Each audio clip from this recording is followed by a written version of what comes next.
मतलब इनॉग्रेट हो रहा तो हो रहा, हिस्टोरिकल इनॉग्रेशन हो रही है। पहली इनॉग्रेशन नहीं है, आखिरी इनॉग्रेशन नहीं होगी। इससे पहले भी बहुत चीजें इनॉग्रेट हुई हैं, इसके बाद भी बहुत चीजें इनॉग्रेट होंगी। आप अगर इसमें सियासत लाना चाहेंगे तो वो आपका फैसला है, मैं तो सियासत से हट के बात कर रहा हूं।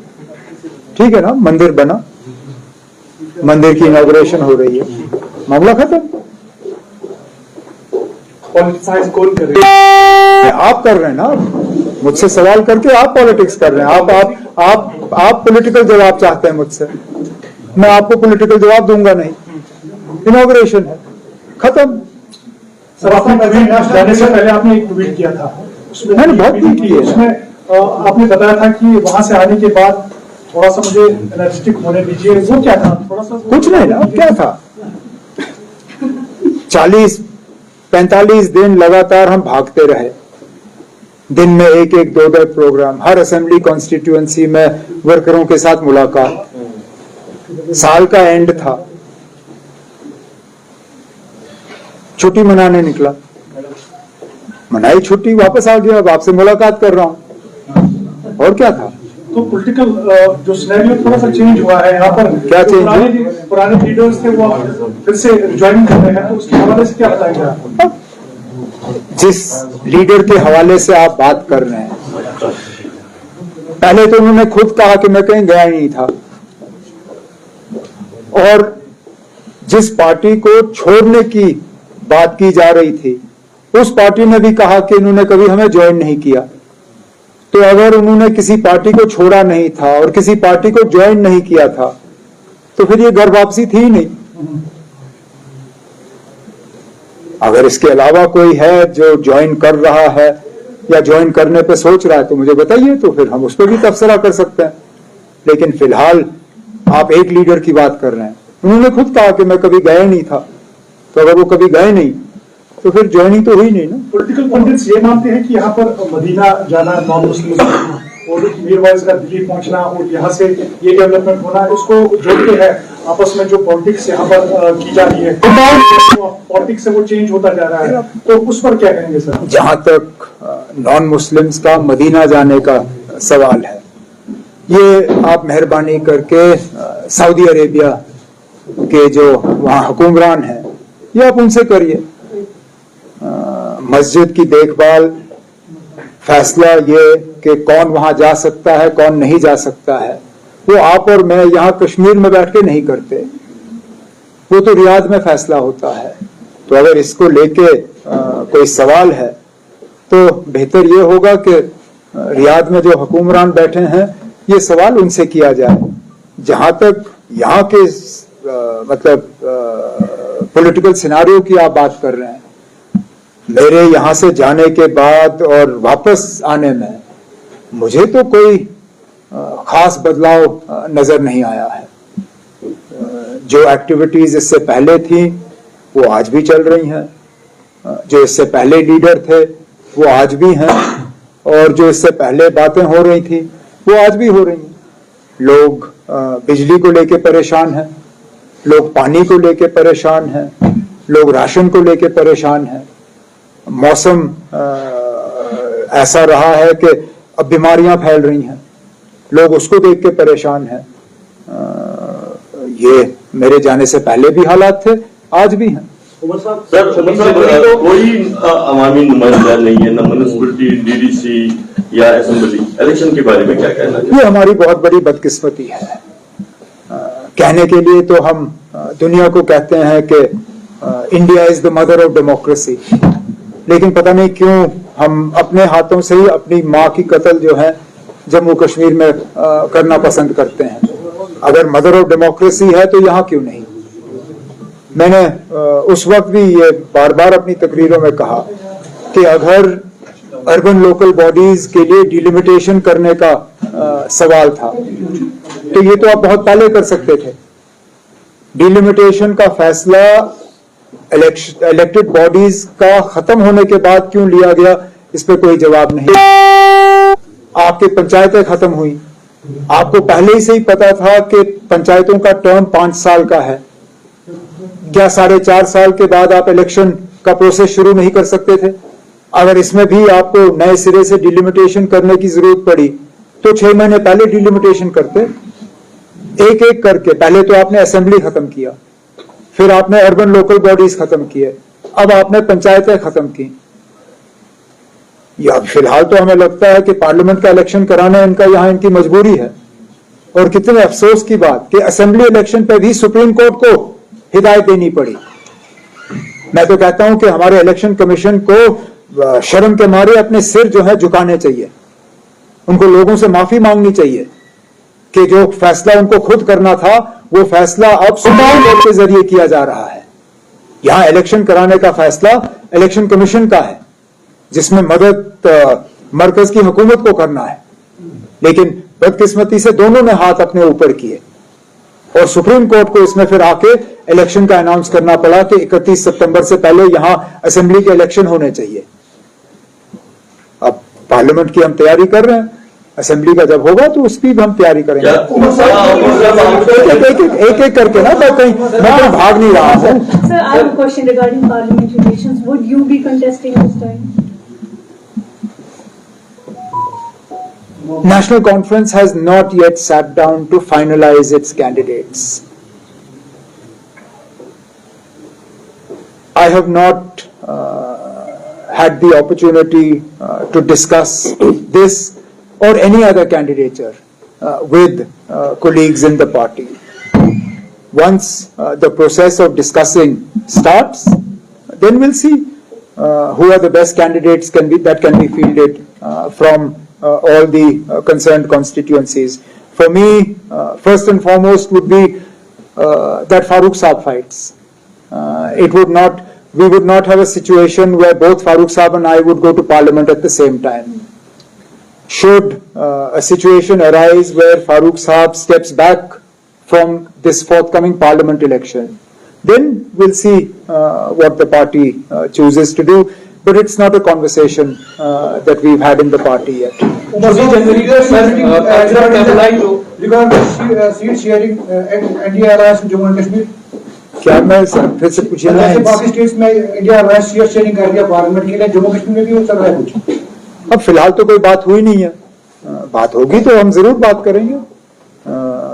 हम इंडिया अलायंस के मतलब हिस्सेदार हैं, लेकिन कुल मिला के अगर लद्दाख को जोड़ के भी हमारी 6 सीटें हैं। मुझे नहीं लगता है हमें 10-15 मिनट से ज्यादा लगेगा अपना फैसला करने पे। 6 सीटों में ना 10 मिनट, मैं कहता हूं 10 मिनट भी बहुत है, हम तो 5 मिनट में ये कंप्लीट कर सकते हैं।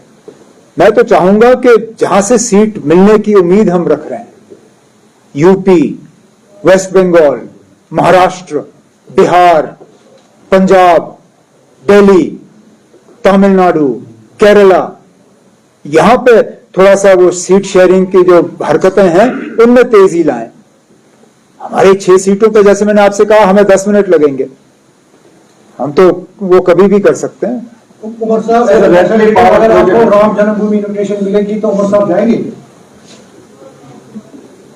मुझे दावत आएगी नहीं ना, नहीं आएगी तो आप क्यों मुझसे पूछ रहे मैं जाऊंगा या नहीं जाऊंगा? बिन बुलाए मेहमान कौन जाता है? अगर आई नहीं आएगी ना, मगर अगर आई, जिनको दावतनामा आना था उनको तो मिल गया ना।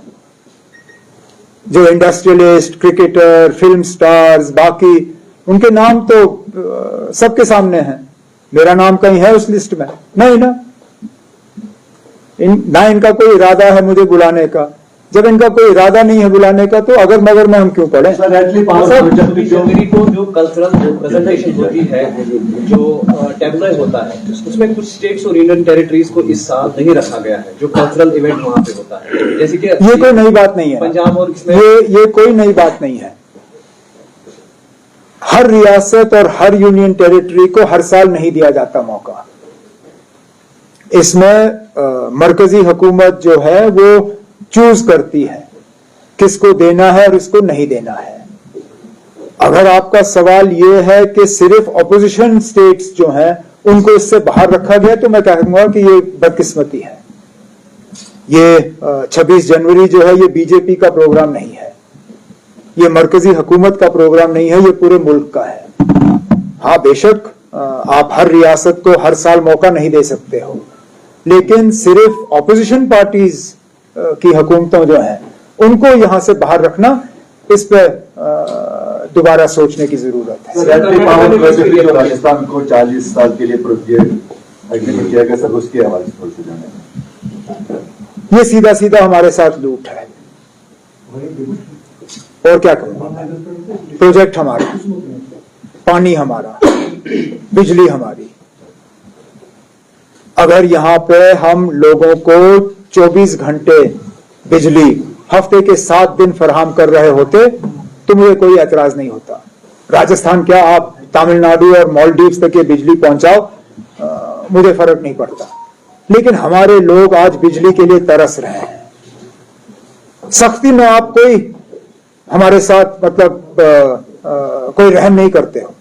जब आपको मीटर लगाने होते हैं तो आप हमारे घरों पे वो स्मार्ट मीटर जिसको आप कहते हो, जहां पहले पैसा भरना होता है फिर बिजली आए ना आए वो दूसरी बात है, वो मीटर लगाने में आप पीछे नहीं रहते हो, लेकिन बिजली आप फराहम नहीं करते।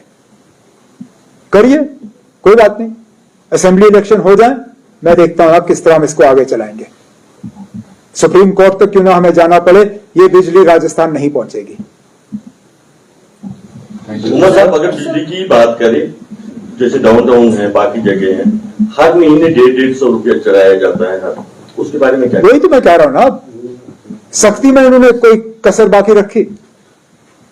बिल टाइम पे, स्मार्ट मीटर, तमाम तरीकों से मतलब वो तंग करते हैं।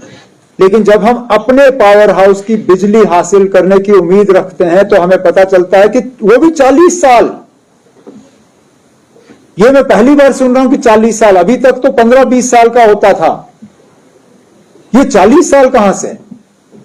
ये हम नहीं होने देंगे ना, ये नहीं होगा। मैं आपसे अभी भी कह रहा हूं, इलेक्शन हो जाए, हुकूमत बनेगी, राजस्थान को ये बिजली नहीं पहुंचेगी। So one last question. So अभी जैसे INC is filing a review petition in SC today regarding application of Article 370. So do you intend to file a review petition? No, if one review petition is filed, then the case is being reviewed. Then we will take a view whether we associate ourselves with it or not. As long as the decision, as long as the judgment is being reviewed, or a petition is being filed for its review, then the process has started. Once the process starts, then it's fine. Please remember, even with the original challenge to 370, what they did on 5th August 2019, we were at the forefront of it. Others joined later. In fact, those parties that weren't even part of the original petition, even they came forward and argued their case. People like Muzaffar Beg Saab, who took a completely different view in the Prime Minister's all-party meeting, and then took a completely different view in the Supreme Court. So, I don't see why we have to decide now. We will take a decision going ahead, but as I said, so long as there is a party that is challenging the judgment of the Supreme Court, the process starts, then those of us who want to identify ourselves with it later. See the growing differences between the Maldives and India, and now the Growing differences between Maldives and India. Maldives president of seek help from the Chinese, counterpart. How do you see this relation between the Maldives and India? जहां तक मालदीव्स किस मुल्क के साथ किस तरह के ताल्लुकात रखना पसंद करती है, वो मालदीव्स का अपना फैसला है। लेकिन जहां तक मालदीव्स के कुछ मिनिस्टरों ने हमारे मुल्क के वजीर आजम साहब के बारे में जो अल्फाज इस्तेमाल किए, वो सरासर गलत थे। जो यहां से इस मुल्क से जो टूरिस्ट जाते हैं, जो उनके बारे में कहा, वो गलत है। चीन के साथ आपके ताल्लुकात जैसे भी हों वो ठीक है, लेकिन हमारे जो टूरिस्ट जाते हैं उनको इंसल्ट करना, इसकी कोई जरूरत नहीं थी। अच्छी बात है कि मालदीव्स की हुकूमत ने उन मिनिस्टरों को सस्पेंड किया और हिंदुस्तान के वजीर आजम से और हिंदुस्तान से माफी मांगी। हम तो यही उम्मीद करेंगे कि पड़ोसियों के साथ, क्योंकि ये वाजपेयी साहब ने कहा था कि हम दोस्त बदल सकते हैं, पड़ोसी बदल नहीं सकते। हमने बार बार जोर दिया है कि पड़ोसियों के साथ ताल्लुकात जो हैं अच्छे रहने चाहिए, चाहे वो मालदीव्स हो, नेपाल हो, भूटान हो, बांग्लादेश हो, श्रीलंका हो, पाकिस्तान हो, अफगानिस्तान हो। ये हमारे हमसाये मुल्क हैं और हम चाहते हैं कि ताल्लुकात अच्छे रहें। ठीक।